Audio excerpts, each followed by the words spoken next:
You did the Suicide Squad with Will Smith, Idris Elba. So these roles are getting bigger and bigger. So when you get like, damn, that's Will Smith. Man, that's Idris Elba. Does that thought? Do you get starstruck when you get all the time? And I think a lot of the awe comes from like, hey, I'm starstruck talking to you. You have been able to take something you love and make it your vocation, not a job, like what you were put here to do.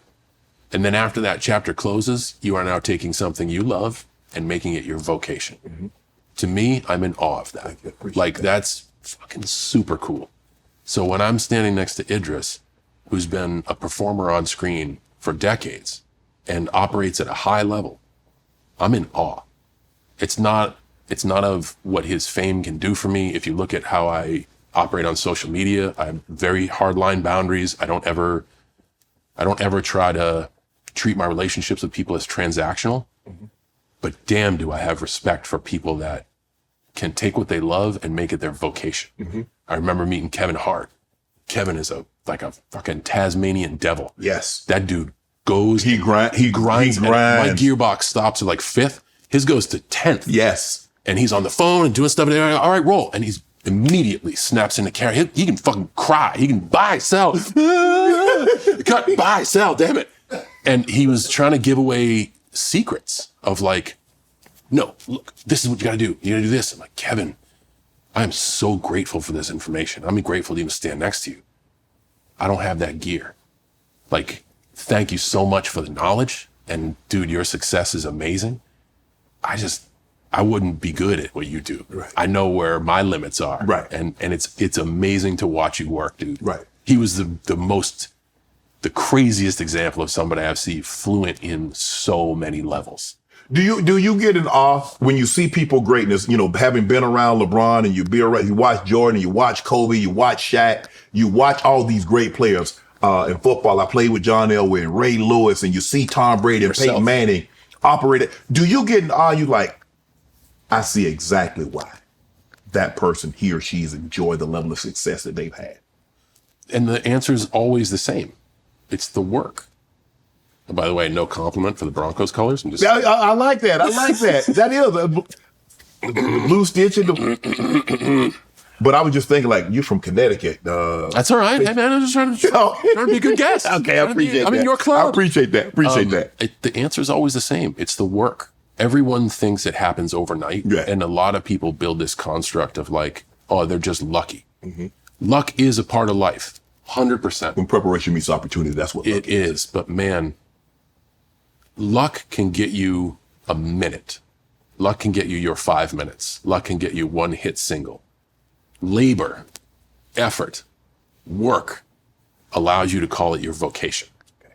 And whenever someone rises to the top of their vocation, dude, that is just work. Right. That is work. That is at a level that I think that we call it luck or people might call it luck because they might have trouble understanding how much work it takes.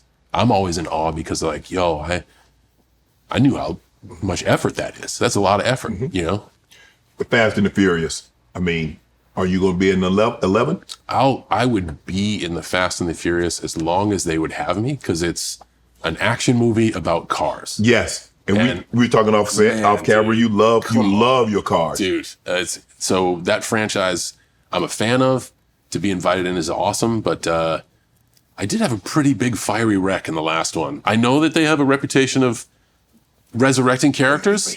I hope I made it. They didn't have a funeral for me, so I'm okay. But I hope I made it. I hope I can do the next one. We know you loved UC4 got a new GT out. They got one of 20. Now, about the 4 GT. Yeah, okay. Yeah, we're going to leave that. I think I'll let those find a home. Yeah. Your new movie, Jackpot. How did you prepare for this role? So every once in a while, a project gets put in your lap that it's like, whoa, I think if we were to shoot this tomorrow, I'd be okay. I get to be a goofy, virtuous, self-deprecating, larger-than-life character who owns a fledgling protection agency, who I don't know any special skills or anything. I have a few of my own homemade weapons, but I throw people through walls. Right. I lift up heavy things. And I get to make fun of myself. And I get to surround myself with a wonderful comedic cast and a wonderful comic director and writer who are going to fire jokes at other people to make fun of me. Yeah, I can do that. So this is one of those ones where it wasn't like, man, I had to take 6 months to get inside the mind of Noel. Like, it was like, yo, this is a bunch of great jokes. The script is great. What would you do if you won the lottery and had to make it to sundown, but everyone else with a ticket could kill you and claim their prize? Wow. Like, it's an easy concept to understand. Great cast, fun action, like, and not asking too much of me. They weren't like, hey, we need you to go learn this ancient martial art. No, it was just like, you want to throw people through walls and haymakers and stuff. And yeah, no, that's fine. How did, do you do your own stunts? In this movie, a lot of the participation was me because the stunt coordinators are like, okay, he's big, he's lumbering, he's unorthodox at times. That's how we're going to plan our action. And because it's an action comedy, if you watch Jackie Chan's old stuff, very gifted, but he does action comedy. He's not afraid to make fun of himself. They also knew that I was game to do that stuff. So a lot of the physical jokes I'm a part of as well. So if somebody really tried to hire you to protect them, the billion jackpot, what type of percentage are we looking for? So chances are if they were to meet their demise, and I'm probably their protector, so I'm going down in a blaze of glory, I would ask for 90% because I don't think we're gonna make it. 90% of dead is still dead. Like, I don't think we're gonna make it, you know? So let me ask you a question. Let's say the roles are reversed. You won $1 billion. Yeah. I think finding someone with a special set of skills, I don't, but then again, I don't know, right? Because if you have someone who is so skilled in the arts of stealth, espionage, disposing of problems, maybe at the final minute, they go into business for themselves. You know what I'm saying? They get the ticket.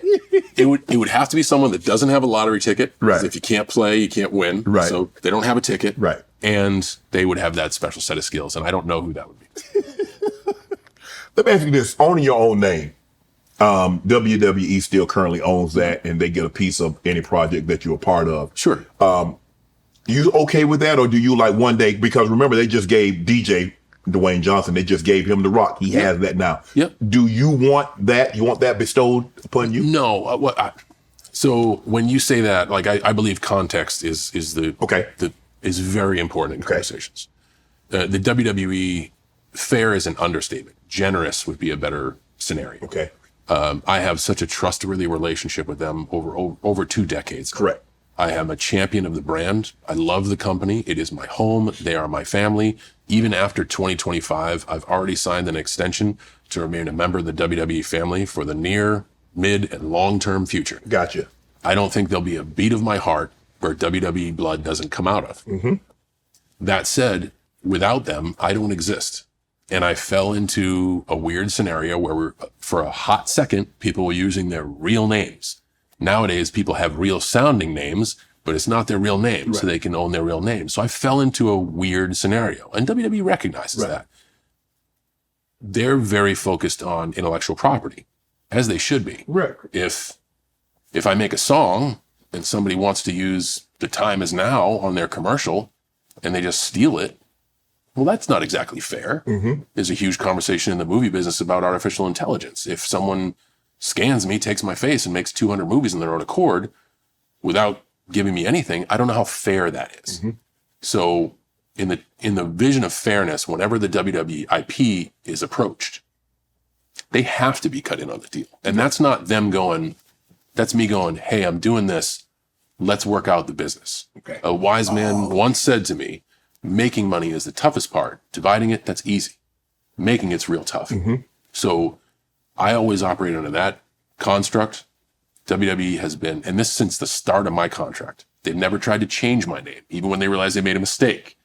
Like, they never tried to alter my being or character. They've always given me freedom to do what I want because we trust each other. I'm not out to try to rob them of what they've earned. And again, they're not out to try to take what's not theirs. Everybody wants to play fair, and And when I say fair, WWE's terms are generous. Want to join Club Shay Shay? Become an official member by hitting that subscribe button, where you never know who's going to be joining us for drinks and conversation. Don't be late to the party, because you know we like to do something before two something.